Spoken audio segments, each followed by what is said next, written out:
السلام عليكم ورحمة الله وبركاته. موقع في سيتي دار التغطية اليوم، ولاحظ بأنه هناك بعض اللافتات اللي يعني كتعبر على الغضب ديالكم والاستياء ديالكم للتجاهل اللي كتعانيو منه من بعض المسؤولين. يعني حاول تفسر لنا بصفتك كنائب رئيس هلال الناظور لكرة اليد.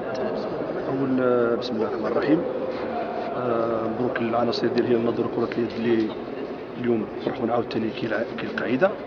أما بالنسبة للشعارات اللي مرسومين هنا في القاعة سواء هذه ولا أخرى، كنأكد مرة أخرى أنه اليد واحدة لا تصفي. كيف يمكن لمكتب أو لرئيس جمعية أن يسير نادي بحجم هلال الناظور لكرة اليد؟ هذه خصنا نقولوا فيها كلمة أو نحطوا عليها نقطة.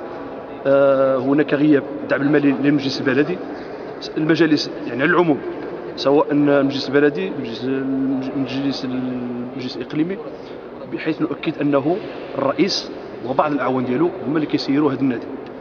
اذا على حساب الانديه اللي كنواجهوا الان، سواء الفتح الرباطي او الجيش الملكي او النادي المكنسي او غير جميع الفرق الاخرى، لا يمكن ان نواجه هذه الفرق بفريق لا نمتلكه حتى مستشهر واحد.